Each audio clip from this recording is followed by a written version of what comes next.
నమస్తే మిత్రులారా, నేను మీ శ్రీనివాస్ చౌహాన్ అడ్వకేట్. మిత్రులారా, చెక్కు బౌన్స్ కేసులో శిక్ష పడితే ఎలా? మిత్రులారా, మనకి ఎవరైనా చెక్ ఇచ్చి మోసం చేస్తే మనం ఆ చెక్కుని మన బ్యాంక్ అకౌంట్లో ప్రజెంట్ చేసి బ్యాంకు నుంచి ఒక రిటర్న్ మెమో తీసుకొని ఎవరైతే చెక్ ఇచ్చారో ఆ వ్యక్తి మీద మనము చెక్కు బౌన్స్ కేసు ఫైల్ చేస్తాం.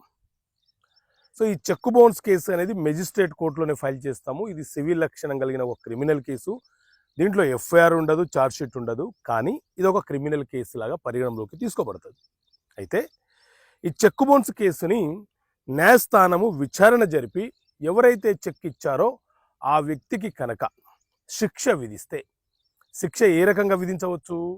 నష్టపరిహారం చెల్లించమని చెప్పవచ్చు, లేదా కొన్ని నెలలు లేదా సంవత్సరం కాలం పాటు జైలు శిక్ష అని చెప్పి తీర్పు రావచ్చు, లేదా ఫైన్ చెల్లించమని చెప్పి కూడా న్యాయస్థానము తీర్పు ఇవ్వవచ్చు.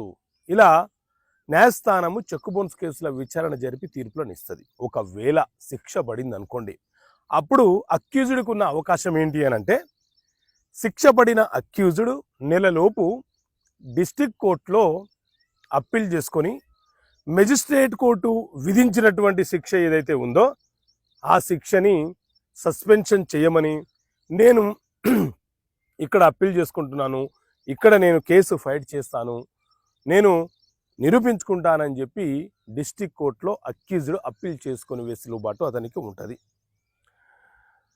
ఒకవేళ శిక్ష పడకుండా కేసు డిస్మిస్ అయిపోయింది అనుకోండి, అప్పుడు కంప్లైనెంట్ ఏం చేయాలి అని అంటే, కంప్లైనెంట్కు ఉన్న అవకాశం ఏంటి అని అంటే డైరెక్ట్గా హైకోర్టులో అప్పీల్ చేసుకునే వెసులుబాటు అతనికి ఉంటుంది.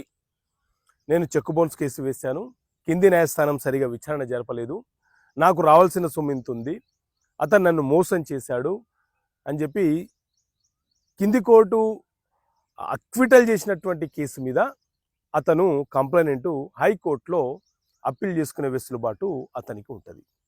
ఓకే మిత్రులారా, థ్యాంక్ యూ. జై హింద్.